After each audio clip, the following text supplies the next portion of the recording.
So, Pete, I've heard that you're actually a fan of very large monkeys. Is this true?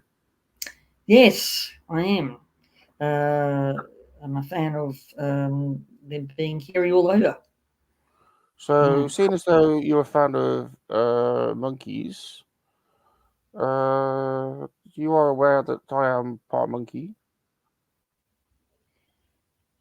Yeah, but you're an alien monkey, So So, basically, this you're is saying you're prejudiced against alien monkeys. Basically, what you're saying. basically yeah, yeah, yeah. So Unbelievable, unbelievable.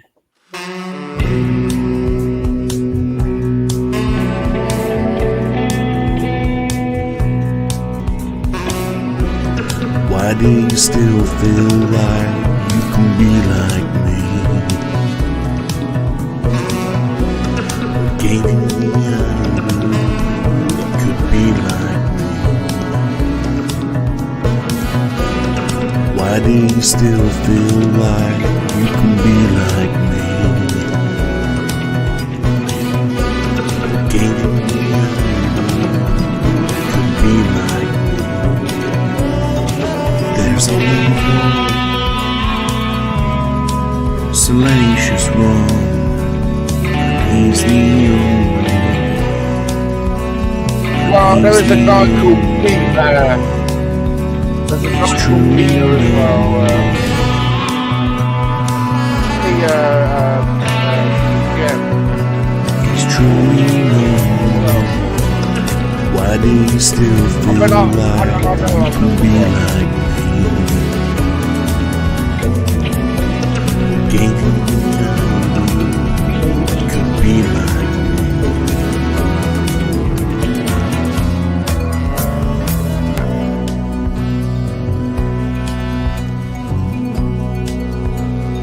Alien monkeys deserve rights too.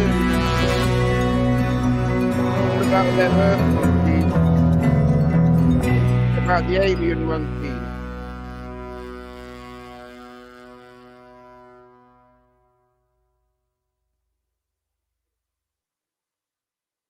Yeah. I suppose you noticed there. I didn't enter that conversation when you were playing the music and the intro, because you have a uncle called Jabba the Hutt.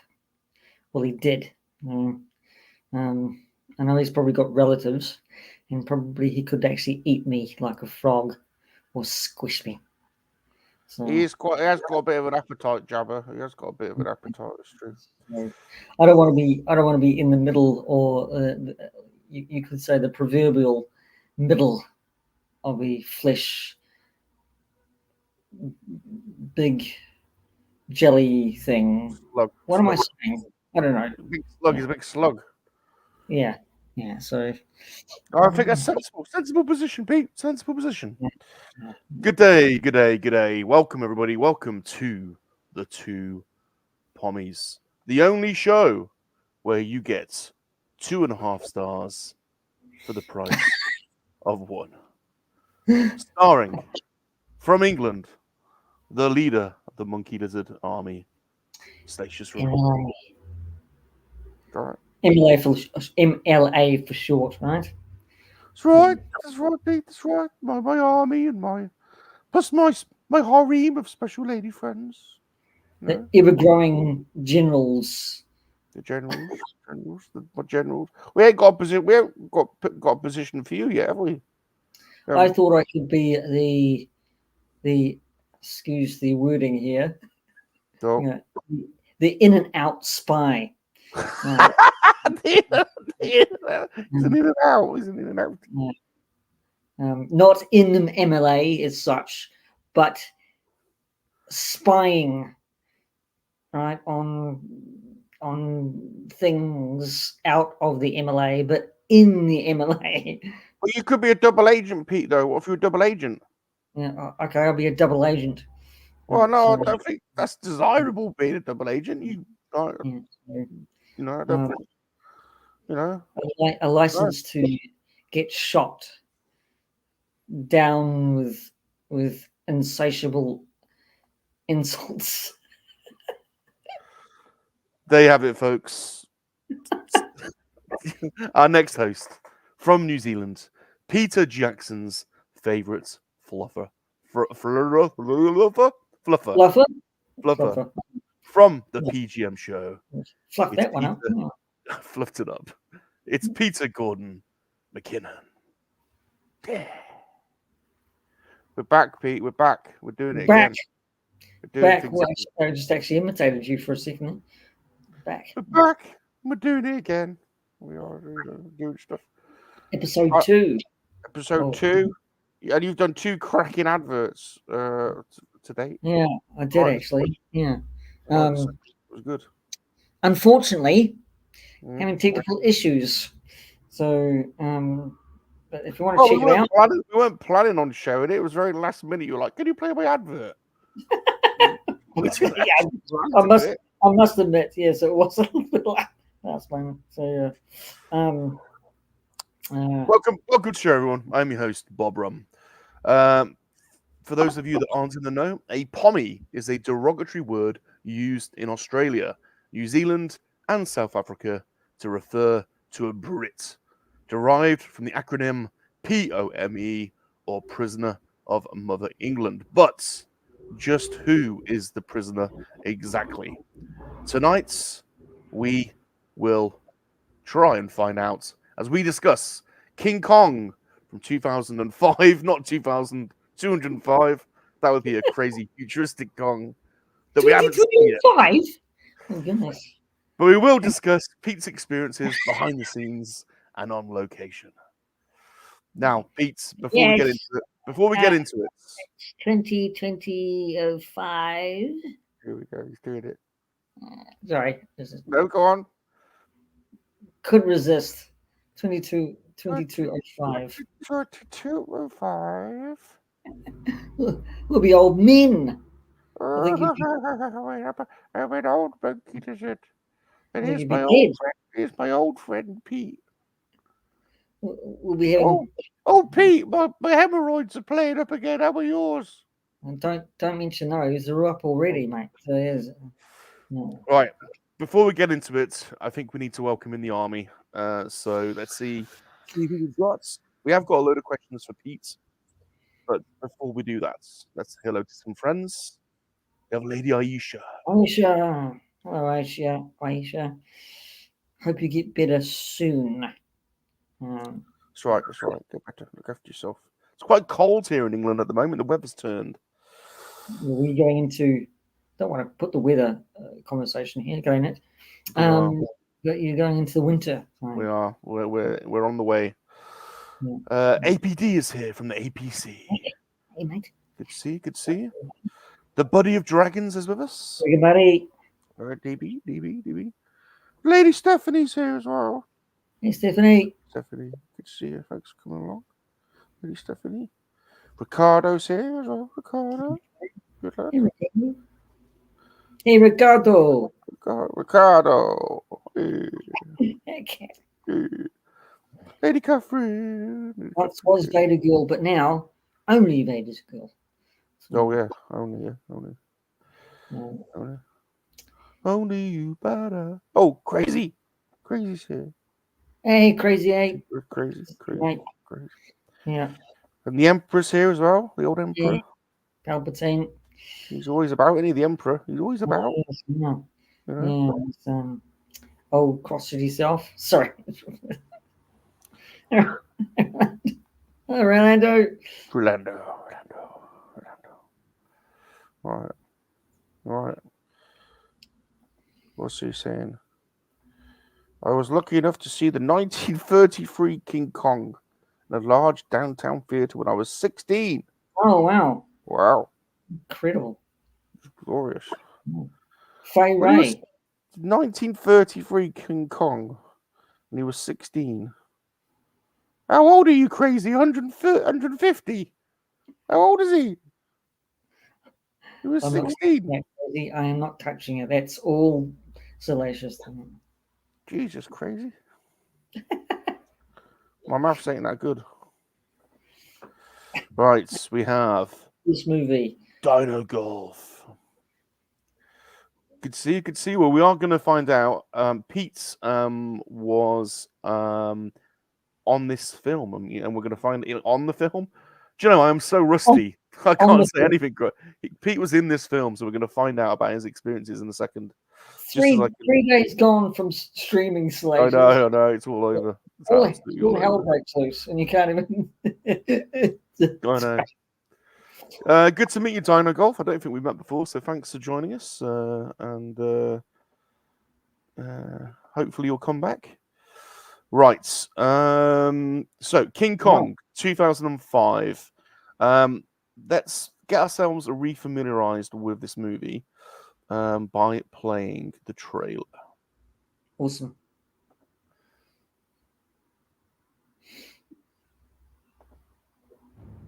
That's taking me back now. Let's stop sharing. Wow. Okay. So King Kong 2005, directed by Peter Jackson, based on the classic King Kong story and film, starring Naomi Watts, Jack Black, Adrian Brody. Filmed on location in New Zealand. It was Universal Pictures distributed it. I remember at the time it was one of the most expensive movies ever made. I think it had a $200 million budget, which at the time was insane. But it did $600 million at the box office, and was universally applauded. Wow, yeah, what an amazing film. So Pete, let's get into these questions. What did you know about King Kong before it was announced that the new version would be filmed in New Zealand? Were you a fan? Had you seen any of the previous older versions or any of the literature? What was your experience of King Kong before it came to New Zealand? I was excited, absolutely excited. I've got the DVD version, the 1933 DVD version of this movie, and I loved it with Fay Ray, the Scream Queen of the silver screen. I mean, Naomi Watts compared to Fay Ray doesn't compare. I mean, Fay Ray was screaming her lungs out entirely the entire movie, but Naomi Watts really didn't do that, if that makes sense. But when it came to Peter Jackson's always been a big fan of this movie, and I think he took this movie and made it made a remake. Okay, Dino made a remake that kind of iconic, and you know, he made it brought it into this day and age of technical and effects wise day and age, if that makes sense as well. I mean, I loved it. I mean, I was excited about when it was going to be filmed here. Do you remember this version that Crazy's talking about, the 1976 version? Yeah, I did actually. I think that's you're referring to the Jeff Bridges and what's her name? It's not Faye Dunaway, is it? It's some other actress. It could be Faye Dunaway. And no, I'll find it. I'll find Jessica it. Lange. Oh, yeah, that's right. Yeah, that's right. Yeah. It didn't. I mean, yeah, it was made. It was all right, but it was made for merely the American audience, I suppose. It was a Dino De Laurentiis film, the 76 one. It's good. Don't get me wrong. It was good. I like Jeff Bridges, but this was a remake. Peter Jackson wanted to make a remake of the 1933, you know, Ray Harryhausen. Yeah. Mechanical, right? And he's even got was it gifted or did he buy it? I'm not too certain. He's got gifted by, and there's a cameo, I think, of the person who made that mechanical King Kong, right? And Peter Jackson's Park Road Post. It's in a glass case, so Peter Jackson's got a bit of movie history in New Zealand of that 1933 mechanical robot kind of thing. Yeah, right? Palp says Peter Jackson certainly knew the history of the movie, even recreating discarded or lost scenes. Yeah, he did. Yeah. You know, he I mean, everybody knows that Andy Serkis, right? He was in it, and then he got killed in it. Spoiler alert, right? And then he came back to be King Kong, right? He did the Gollum thing, Yeah, the mocap thing. the mocap. Yeah. So Hey, Boe. Yeah. Would you say you're a fan of big monkeys, Pete? And if you saw a big monkey, what would you do to it? Well, I wouldn't shake its hand. I wish I Oh. could, but I'd probably get trodden on. Could happen. Well, to be honest, a big monkey could tread on anyone, couldn't they? Because they're No, well, you know, King Kong was treading on so many people and throwing cars around. I mean, he could pick me up and eat me whole. You know, maybe I've got a fascination with hairy feet. I've had hairy feet, so as a hobbit. Bob's got hairy feet as well. Yeah, there you go. He knows what I mean, don't you? Anyone from the Shires has got hairy feet. Oh yeah, it goes part and parcel, doesn't it? Exactly. So, can you think back? When did you actually find out? You'd obviously already been involved in Return of the King. How and when did you find out he was actually remaking King Kong and it was going to be in New Zealand? Do you remember? Oh, sorry, that was my phone. It's his agent phoning him. I think there was rumblings in the New Zealand media, right? And I think it was his next project. His next project wanted to be King Kong, right, from Lord of the Rings, right? And you know, I mean, excuse me. I think he always wanted to do it, right? And he always wanted to bring it here to New Zealand, right? And for us, having another big budget film, right, here in New Zealand is you know, Lord of the Rings was put on the map for New Zealand, right? First, right, and now he's bringing King Kong here. Yeah. It's furthered the point of putting New Zealand as a filmmaking, right, on the map, right.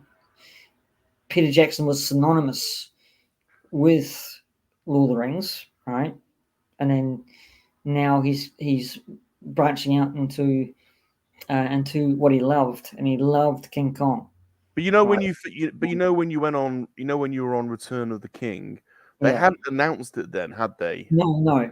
So you didn't know doing that. No, okay. So it was announced as his next project after they'd wrapped and okay. The thing is that with Lord of the Rings, how big it was, right? I mean, I kind of really don't remember that if he took a hiatus from filmmaking, but I think he was just like in the planning stages and say, look, I want to do this. So we didn't hear about it until he announced it, right? So, and usually the press announce it here or all over the world first, right, and before he gets a chance to. But so there's only 2 years between this and Return of the King. So is that right? Yeah, 2003, 2005. And I guess there was a lot of press, and so he didn't wait a long time, really. No, some directors can go, much longer than that between films.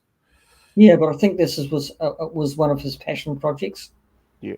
So it's just like, why wait? Yeah. I mean, that long to to do this. It was plus, the right time to do it. Plus, I guess he wants to cash in on the the name of, not cash in, but ride the success of Lord of the Rings as well, I guess. Yeah. I mean, it's as a director, you don't kind of wait on your passion projects that long, right? So take a look at, for example, James Cameron, right? So his passion project was Avatar, and he's still going, right? So that's for example. And Peter Jackson's the same.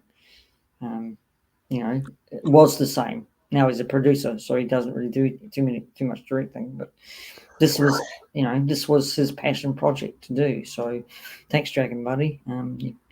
Dino's got a really important question for you.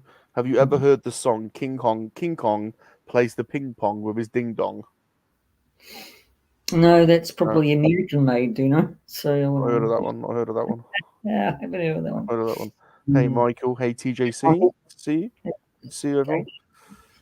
So when did you realise that there was an opportunity to get a part as an extra, and how did this opportunity emerge? You kind of, on the previous episode, we spoke about how it kind of landed on your lap with Return of the King. You weren't even looking for it; it kind of just arrived. No. In fact, Yeah. you were doing a completely different job, but it just the stars aligned, if you like. But how did this one come about? I think they called out for casting calls, right? So in different various scenes, and my agent at the time, I think, just rang me up and said, "Look, I'm putting you forward for the scene for in the Opera House, right? A location. So it wasn't on set this time." So it was on location, and I was so excited to actually go on location instead of being on set. Right? Yeah. So, and it's a big thing for me anyway to actually, because usually I'll give you a bit of a spoiler alert. I'm mainly a set extra, right? I go to the Stone Street Studios and act on set, right? With all the movies that I've done, and going on location is just like a treat for me. So, but anyway, I got called up and she said, "Look, be prepared to actually, with your costume fitting, right, first, because again, we will go in for a costume fitting, right? Or if we've got, g'day, Shanti, if we've got long hair like this, which I think I did, be prepared to get a free haircut, right? So, because in those days, men had short hair. So, you hippie. Yeah, I mean, this was during the Depression, right, in America, right? Yeah. To give it a little bit of history and context, this was, this time was like Depression time, right? Yep. Men and women and children and families were living sometimes on the street or in shanty towns, right? And this was in New York, right? So, I think it was due to a stock market crash, maybe. So, people lost their jobs. And that's prevalent in the film when you see it. When you are introduced to the film, you see a lot of people on the breadline, right? So I was one of those guys, right? I was kind of like the down and out, on the breadline, right? Not much money, and but I got called and say, "Look, be prepared doing this and this and this," and that was my opportunity. So I said, "Look, I'll jump to the chance." Right, I would jump at the chance of doing anything if Peter Jackson was involved. Right? Now, Pete, how did you? So after you did Lord of the Rings, when did you get an agent, and how did that happen? And did you get any other calls between Lord of the Rings and this, or no? Explain that for us. What happened? Well, yes, I tell a lie. Yes, I did. I got I had a few varied. After I got tapped on the shoulder by that woman who put me in Lord of the Rings, right? She was my agent, right? They were my agent. It was called Possum Talent, right? So, so I was on the books for them for quite some time. So before then, in between that, I was in New Zealand TV shows, which you probably wouldn't hear about over in the UK or anywhere else.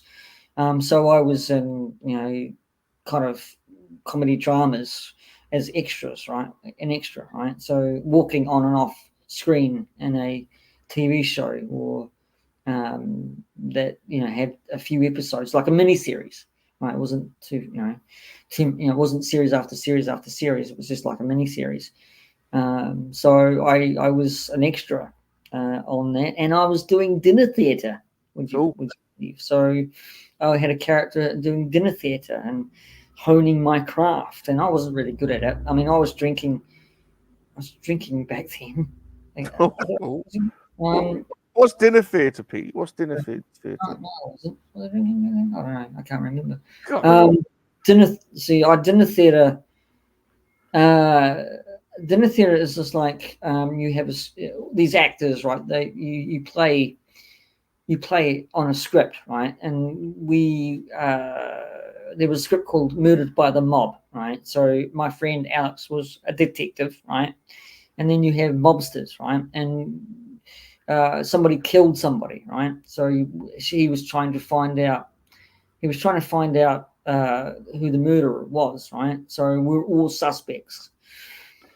And I was called Snake, the slithery snake kind of character. But why is it a dinner theatre? So I get your I get dinner theatre is like it's like people in a restaurant watching you. It's like okay, cool. Right? Do you interact with the people that are eating? Yeah, I've been to one of those before. So, well, yeah, and they I've been to one of those in Barcelona where the actors will take you out of your seat and go and move you and sit you somewhere else, and one guy crawling on the floor under the table, and so okay, so it was like that. Well, that's really interesting that you did that. That's cool. So okay, how long did you do that for? How many of those did you do? God, I think that was before. Let me get this straight. I think that was before. That was before. I don't remember. That's a different story. But anyway, how long did I do that? You said quite some time, months on months on months. But okay. I got told off because I was slurring my language. Nope. I didn't have very good diction, and I didn't really play on my character because I was too silent. Right? I could have spoken up a wee bit with the crowd, and I think I got not told off, but got directions to actually, interact more with the people, I suppose. Bit of a pattern emerging here, Pete. Have you been told? Anyway, what did you have to do to get a part on the King Kong then? So your agent called you up. Did you have to audition? Did you have to go on the casting couch? And if you did Peter Jackson pull out a big monkey and get you to do weird stuff to it? I wish.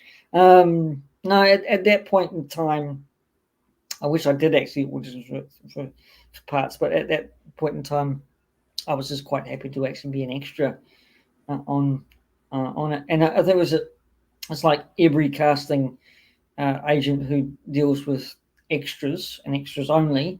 Sometimes you just get put into so there's a stereotypical part, right, and plonked into a scene, right? So or you get put into a scene where you would fit, right? So in the opera house, I probably, along with others, fitted, right, as a normal person, right, on the street or off the street, going to see a vaudeville act. So this is the final act, isn't it, of King Kong? So they've been to Skull Island. Is that right? Is it they've been? No, this is the first vaudeville scene, right? So just to again put context in it, vaudeville was a failing variety act, right? Of men dressing up as women and dancing and playing around and stuff like that. But it was dying out very slowly. You would get into the opera houses or theaters, right, with just a penny or a farthing, right? If it's or just a dime or something like that, just something cheap, right? So, and then it wasn't taking off as well as it was, right? So you have Greedo, has smatterings of applause, right? With it was just getting old, right? So bigger and better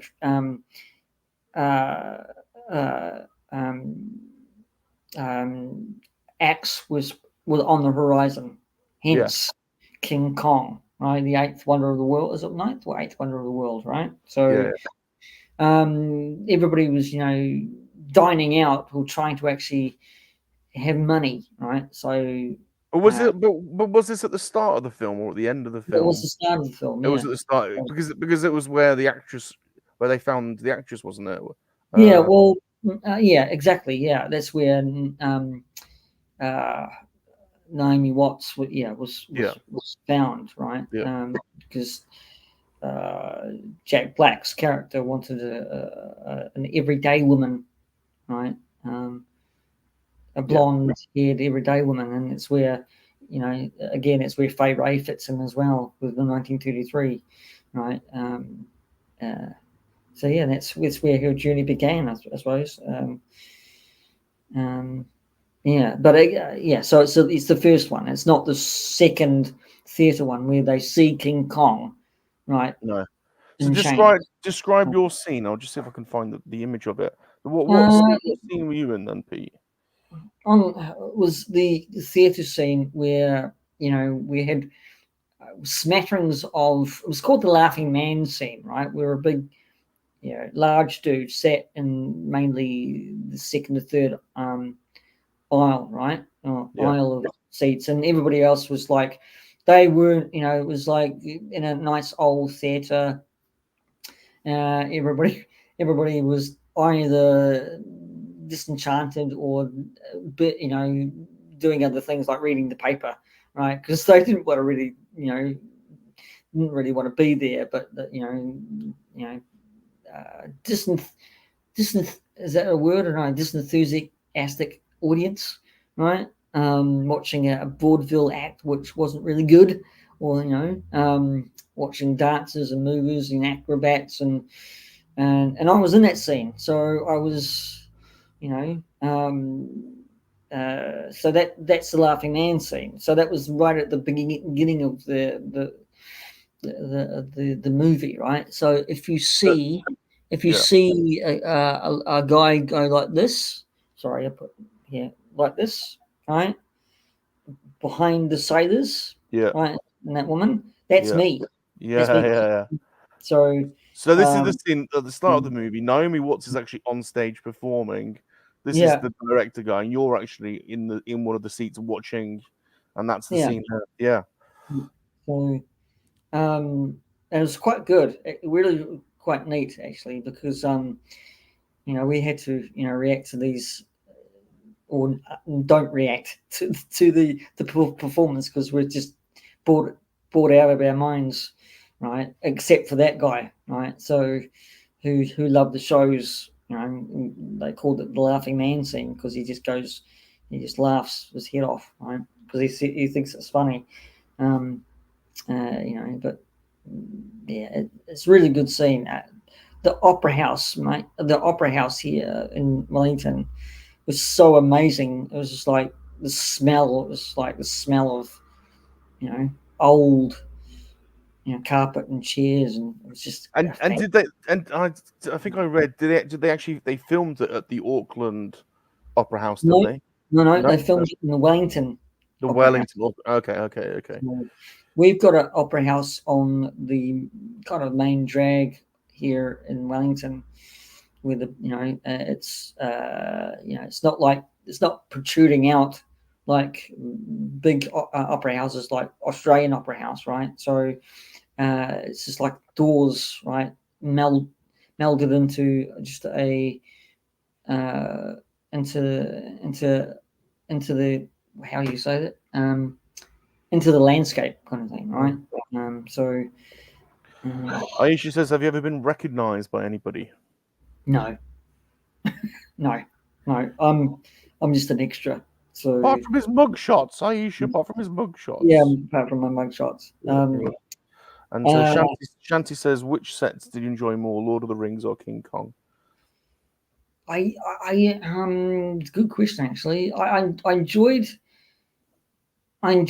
probably enjoyed mostly the location of the opera house, because you're not reacting you know, well, you are, but I'm saying that you're not surrounded by huge lights, hour after hour, take after take. And when you're on a location, you can actually smell the surroundings. If you're in an opera house or anywhere else, you know, you can actually really play the part. Not, you know, I mean, you can play the part on set, but it's just a different vibe. I guess I could, you know, I kind of liked locations more as well. How did you find out what scene you were in, and how did that come about? Oh well, yeah, that's the agent as well saying that, Pete, you're going to be in the opera house scene, Okay. right? So you're going to be in the vaudeville scene, sorry, because it says on the piece of paper, Yeah. right? Pete, this is your time, right? This is your scheduled time to be there.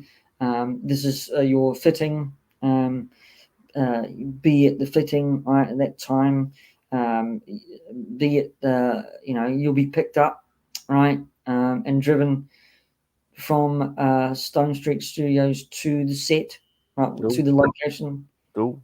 So yeah, I know Pete anywhere. Yeah. You see, Yeah. you recognise now. Yeah. You're our MLA celebrity. Shanti says, you definitely are. You definitely Thanks. I appreciate that. are. A few people have asked this. Did you get to meet anybody famous on this set? No, not this one, sadly. We got told. I don't know whether this is true or not. I don't know. I don't know whether this is true or not. They said that no, Naomi Watts wasn't on set for on this location, so it was a double. Did they have a neck? Oh, I was going to say they had a double. Oh, that's a shame. Yeah, it was a shame. I think all of us were gutted. Who played Who played the guy? He was that was Mark Hadlow. He was one of the dwarfs on one of the dwarfs on The Hobbit. No way. Yeah, okay. He was the one. He was the one who was handing Gandalf a cup of tea, right? Oh. And that was Mark Hadlow. Okay. I met Mark Hadlow, not on set, but he's a nice guy and he's funny. He's a funny guy. He's a New Zealand actor. He's been in loads of things. Loads of things. Yeah. Shanti was hoping you met Adrian Brody. No, unfortunately, he was probably on either set or location. So, but I mean, we got over it and just did our work. Maybe her scenes were filmed separately. I think so. I got a question, Pete.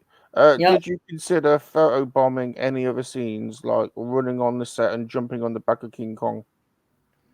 Oh, again, it's my new catchphrase. I wish. No, I didn't. I would have. Yeah, I would have too. Actually, to be quite honest with you, I would have too. If only my brain worked better than it did, I think I would have actually gone and auditioned for something, for a better, but for something, just something else, right? So, but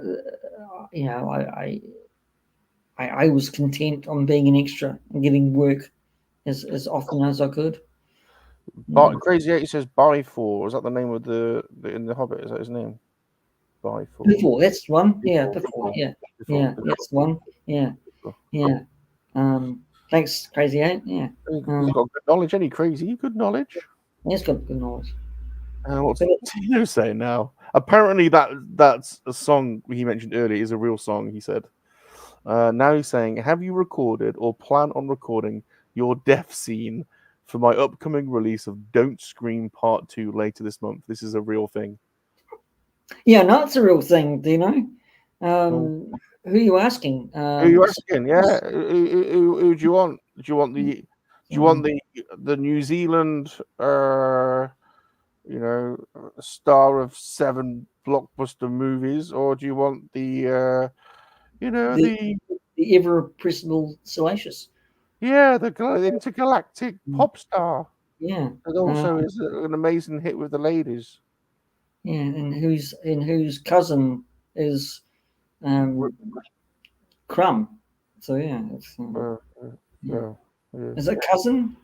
Well, my pappy, really, but brother. We're all like, you know, it's quite incestuous, the MoNKey-LiZaRD community. So. No, apparently, yeah. All right. Well, Dino, to be honest, you know, if you want either of us, you've got to cough up because we don't come cheap.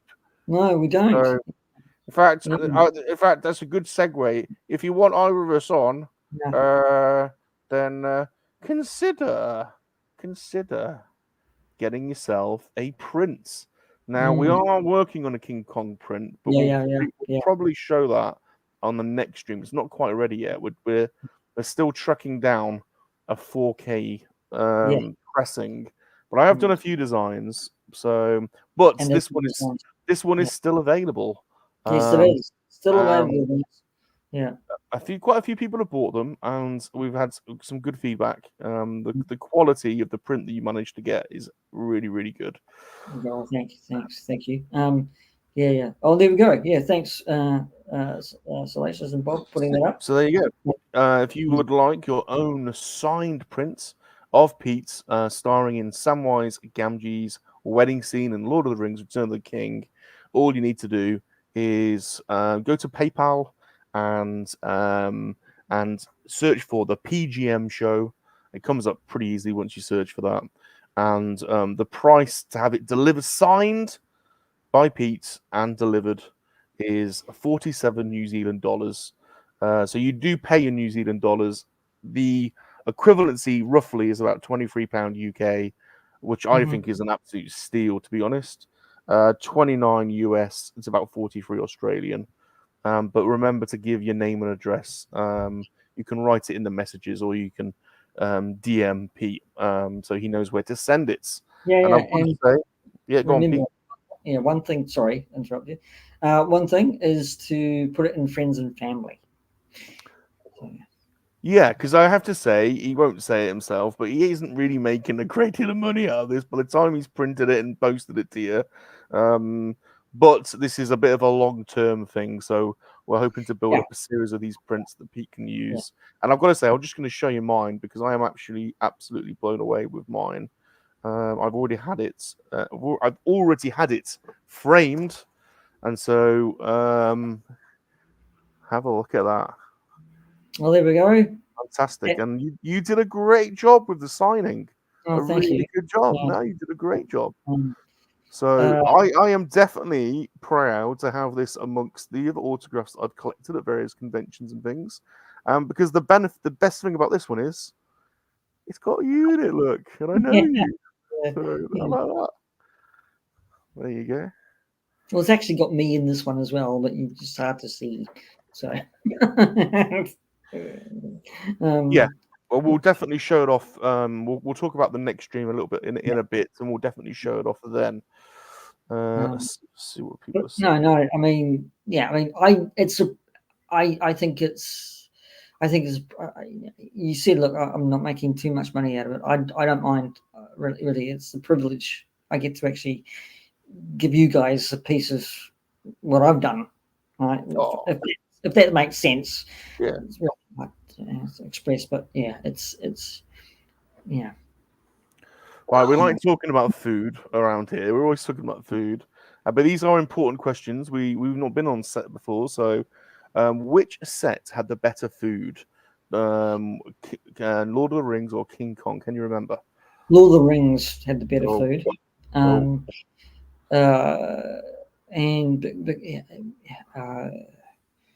I mean, they say that an army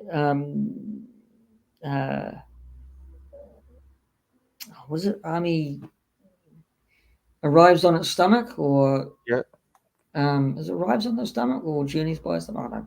I don't know. And that's what a movie set is, right? Okay.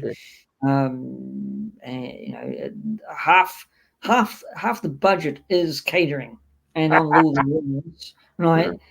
Lord of the Rings, it was a marquee tent, right?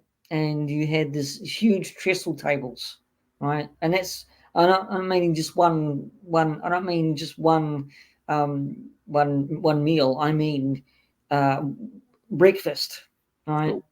Lunch, and dinner, right, was provided, and you could actually pile up your plate like a buffet style, right, and go to town, right.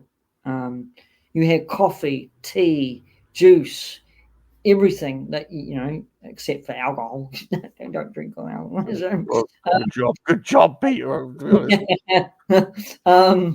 But you know, Lord of the Rings. I think on location it was different because they had to actually bring the catering to us, but it was still a good spread. Yeah. So yeah.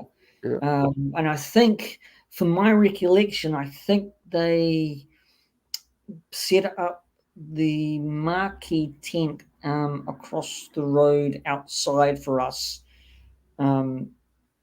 because as the location was like an opera house on one of the main streets, right, and across the road was a park, a small little park, and a bus stop somewhere down there a bit, like, you know, but it was not too far off. They set the marquee up outside, so we went outside to eat in this big marquee. So that was quite cool. So a bunch, I think the bunch of us, all of us came out dressed up like 1930s, right? Yeah. It's quite funny. Quite all these people were looking at us going, "What?" You've got some. Have you got something there that's kind of reminiscent of that era? This here. Yeah. Yeah, I didn't wear this actually. I mean, this era was like trilby hats, right? Or fedoras, dusters as well, you can call it. So this is mine. It did come from the set. I wasn't wearing this at all. This was something. This was something that I wanted for years because I like Indiana Jones. Oh my God! It shrunk. This thing shrunk. Looks good. Looks good. Looks good. Looks good. My long hair looked like I love how Johnny Depp wears his hat. Yeah. Sauvage. But look at that. Peter's like our Johnny Depp, really, any less handsome than Johnny Depp. Good hair though. Good hair. But no, it's this was for a different thing. Oh look, I need one of them as well. You see, we could. But no, God, I shrunk. God, my head's. Shanti says she and oh God, I cannot talk today at all. Sorry, I've just been flat out at work recently. Josh and I can't talk. Josh and I are so excited. I literally, you should see the state of me. I look a wreck. Anyway, enough of that. Josh and I are so excited to get our copy, Pete. You have no idea. Thanks, guys. Thanks. She says, please support Pete. Thank you ever so much. Dino says, I ordered the signed print, but for some reason I received a nude photo of Pete. Well, you got the what's the chase? You got the chase. Chase version. You got the abridged version. Yeah, 1 in 10. 1 in 10 is actually a nude. So, do you know, it makes me want to order 10 just to. Makes me want to order one myself. Crazy says, is the woman who played Rosie Cotton? She was so beautiful. Oh, who's that? Rosie Cotton. I don't know. Oh, March is on its stomach. There you go. BOE's filling in. Thanks, BOE. Good to see you, BOE. See you. All right. Yeah, I mean that's the thing as well. I mean, to be, you know, catering is just wonderful on sets, right? They really feed us really well, you know. So, and there's actually a hierarchy, would you believe, even on location, right? So, it's usually the actors go first, right? And then it's usually the crew, and then it's the extras go last. Oh, you get the leftovers. That's bloody great, isn't it? No, not really, because they fill the buffet. There's plenty to go around, so it's just like a constant, filling the machine. Yep. So, yeah.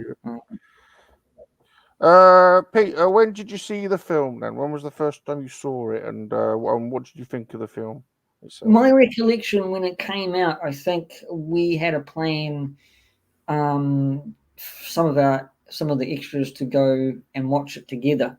Cool. Right. I think in the Embassy, which is Peter Jackson's theatre. Right? He owns a bit of that. Right. If you saw on the premiere of Lord of the Rings, right, the premiere, right, when they get down to the bottom of Courtney Place, right, you can see the Embassy, right, and that's Peter Jackson owned theatre. So, and that's where all the little plaques are on the seats, right, saying this is where someone famous sat. Oh, right. Is there one that says PGM was here? Again, my catchphrase is coming out. I bloody wish. So you should go in there and put one on there. Screw it in. You should. I'll go up to PJ's and say, PJ, I'm just changing yours to PGM. Yeah, get a little plaque made and go and screw it in. But no, I that's what I can remember. I mean, I went to see it. I went to see it a few times actually because I loved it on my own. But what rating did you give it? I'm just gonna find what the IMDb only give it a 7.2 overall, which is, I think that's a little bit low. 7. I give it 8. I think 8? I give it 8 9. Okay. So yeah. Because I was in it. I was kidding.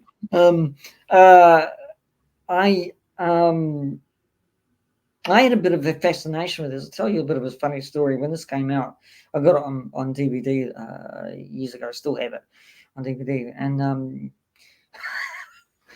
I got a fascination of saying, I wonder if I can actually track down my name on the scene, right, of all the extras. And I don't know why. There's probably my stupid arrogance or something like that, or overconfidence. And I'm going, oh yeah, I bet I can track down my name on DVD when the credits rolled up. And I said, oh, bugger it, man, I'm not there. Oh no, he's not on there. I would get one burnt in, yeah. Someone needs to edit it. Someone needs to do an edited version where it just says all the names are you. All the names have been replaced by you. How sad and anal can you get, Pete? No, that'd be amazing. Made by Peter Gordon McKinnon, produced by, starred by, God, yeah, no, we should do that. If anyone out there, there's some creative videographers out there. If any of you would like to edit the credits scene from King Kong, but put all of just change everything for Pete, please go ahead and do that. That would be a very funny thing on YouTube. Because if Peter Jackson gets hold of that, my name is mud. So maybe you shouldn't do that. Oh God, do it. That'd be so funny. I'll have to ring up. Oh, this is a good point. Another movie from Peter Jackson where I thought the extended version was better. Have you seen the extended version? No, I don't know. It was an extended version. Oh. Was it a director's cut? Might be. Palp says Kong's death scene is cinematic poetry. Yes, it was. I mean, good comment there, because I think it had an ounce of romanticism, love in this character for Kong, and and instead of the 1933, it was just like different, way different, of course, but it had more of a romantic feel to it, which was there was definitely some sexual tension between that monkey and that. exactly. And that lady. You're exactly right, Bob. Yes, exactly right. So I can understand it, to be honest. Us monkeys, we do attract the special ladies. So. Yeah. Either pervertedly or romantically. Yes. Yeah. I don't know how that would work. Being a very huge silverback, small little lady. It works. Helps us hoping for a 3D lenticular version. We'll have to work on that one. Right. So you gave it an 8. Yeah, I think that's probably that's fair. I think that's fair. Were you involved in anything after the film? Any promo work, or did you? No, not this time. No, sadly, not this time. I wasn't involved with the red carpet. I think the red carpet was moved off to somewhere else. I think this time, not to New Zealand. I'm not quite too sure on that, but no, I wasn't. Extras don't get to do anything from big promotion wise for these films because we're just a cattle call in some cases, right? So. I think, but in saying that, we as extras, we can get together and say and share our stories. I think that's promotion, right? Yeah. Through Facebook, we have done that over the years, right? We get together and or we say we're meeting up here, right, for a King Kong reunion as such, or just to get together and that. So come and join us or something like that. If you're in King Kong, right, or in Mortal Engines, or in Lord of the Rings and stuff like that. But they have, it's few and far between now because everybody's just moved on, shifted on. So yeah, but no, we don't do that. So, Ricardo says Sarah McLeod was the New Zealander that played Rosie in Return of the King. Okay. What have I missed? Dino says, all joking aside, Pete, we are all happy and proud of you. Thanks, Dino. Yes, we are. Appreciate it. Well, I mean, you've been in seven of these insane movies. Yeah. So not many people have done that. Which leads me to my question, Pete. Mm-hmm. Yeah. Go for it.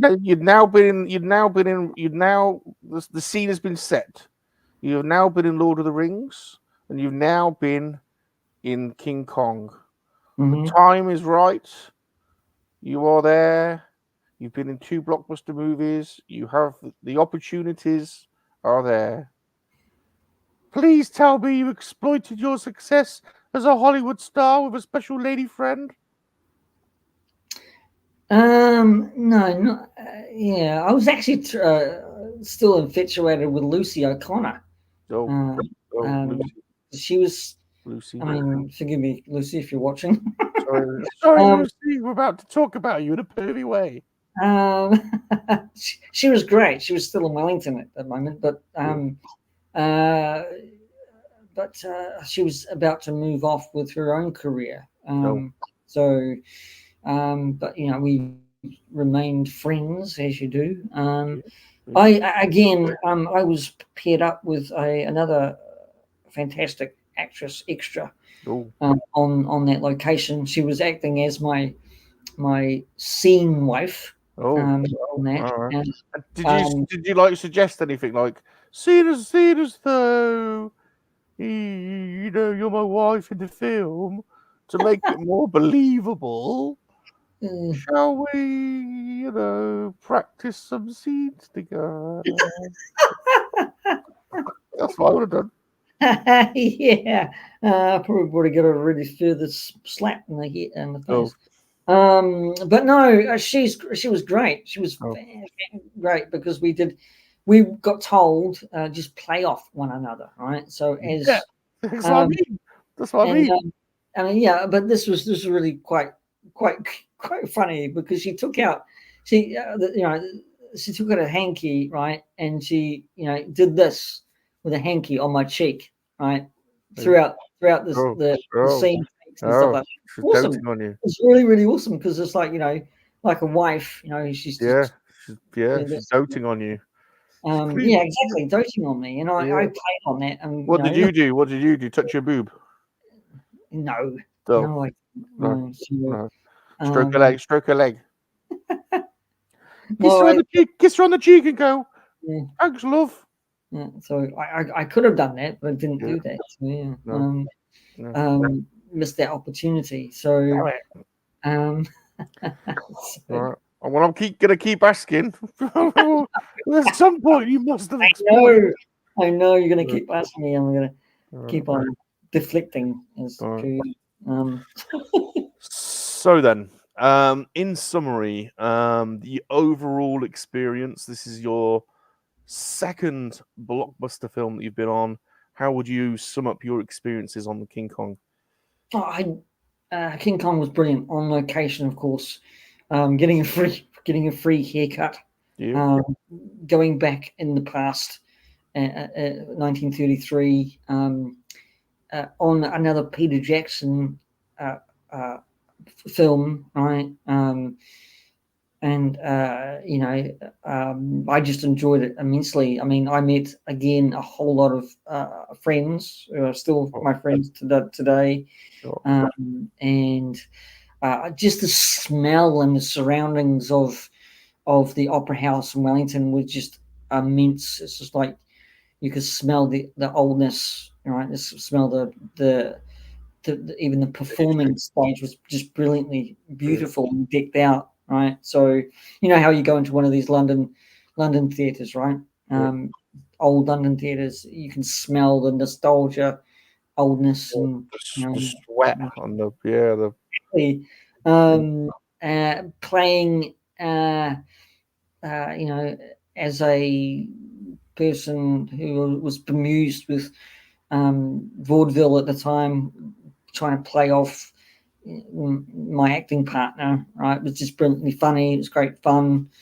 I enjoyed it immensely. I loved it. I loved doing that kind of stuff, right? So it's also it's an escape as well from your own life, So I love that. I kind of miss it in a way. I really want this. I kind of really want this New Zealand, filmmaking industry to get going again. Yeah. Very good. Very good.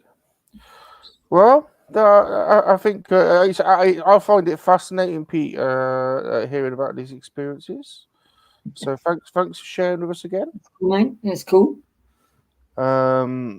We are back. So we've got a whole series of these. The next show we are doing is on a Thursday, the 24th of October, same time, where we're going to talk about the water horse. Now, this one, out of all of the ones that you were in, this is the one that I didn't see at the time.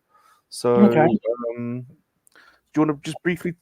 We'll talk about it in detail, but for those that don't know about the water horse, how would you sum up this one quickly? This is a story of Loch Ness Monster. Yeah. A small boy who finds an egg, right? And that egg is hatched, and and he doesn't know what it is. It's a creature, and there's a stranger who comes in.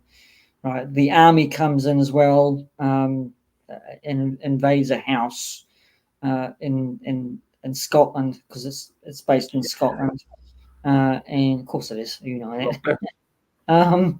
Stupid accident. And the adventure begins. I think that the water horse grows to be a monster.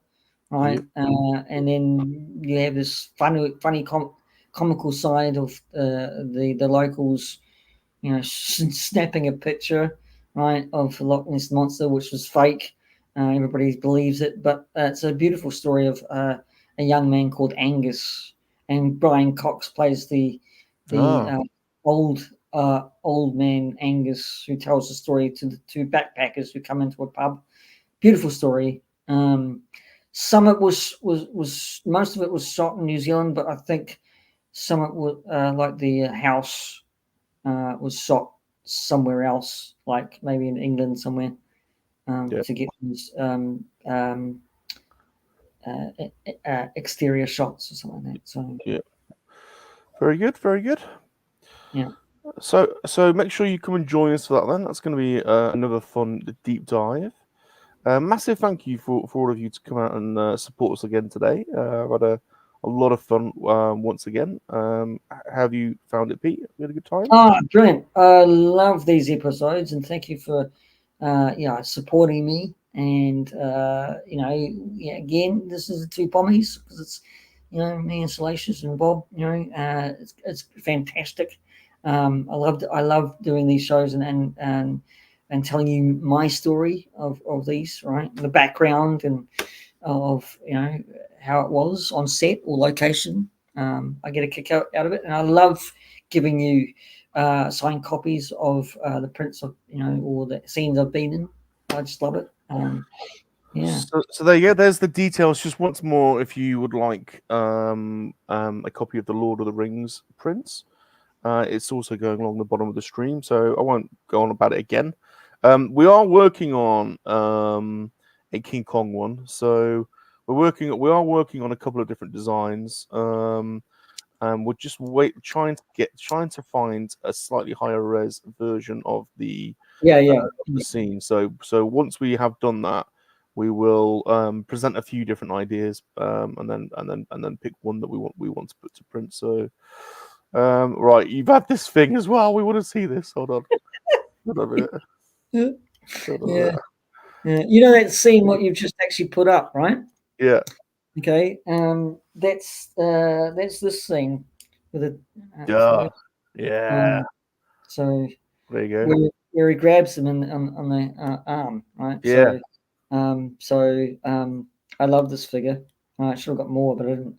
And this is Naomi Watts. This is forced perspective kind of thing done in toy form. Is that a real? Is that from the toy line? Yeah, it's from the toy line. That's awesome. That's going to be me in when I turn 60. That's awesome. But I thought I might just show you this. Oh, that's the back of him. Yeah. Who made those toys? Do you know? It's either going to be Diamond Select or something like that. So I don't think it was NECA. I think it was just Diamond Select. Someone will know. Someone in the chat will know. So that's awesome. Again, it's got arm action as well. So it's got a mechanism at the back. See, I need to get one of these now, and I also need to get Lady Stephanie made a Lego version of you. Yes. We need Little Pete and King Kong. So, just saying, I'm gonna create a little Pete scene.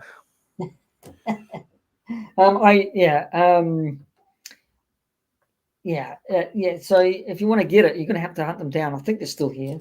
I'll have a look. I'll have a little look on the eBays.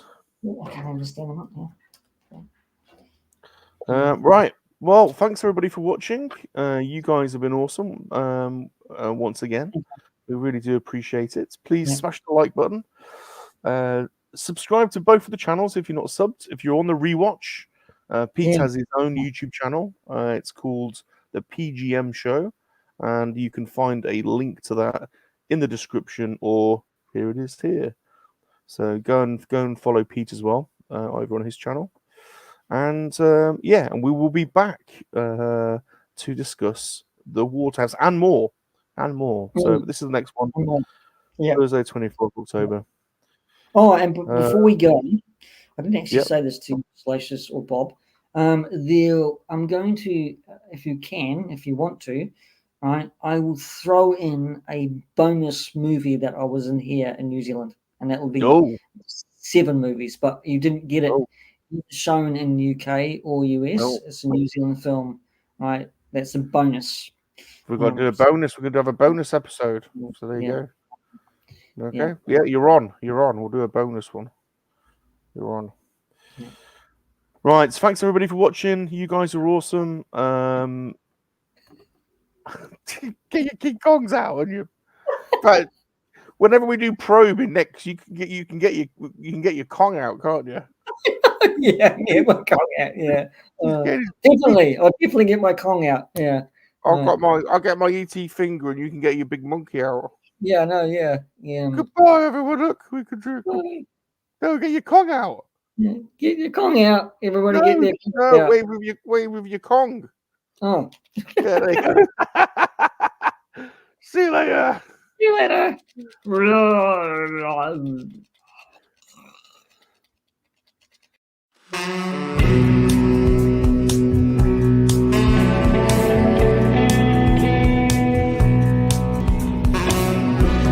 Why do you still feel like you can be like me? Gaining the idea you could be like me. Why do you still feel like you can be like me? Gaining the idea you could be like me. There's only one Salacious Rum, and he's the only one, and he's the only one. He's truly number one.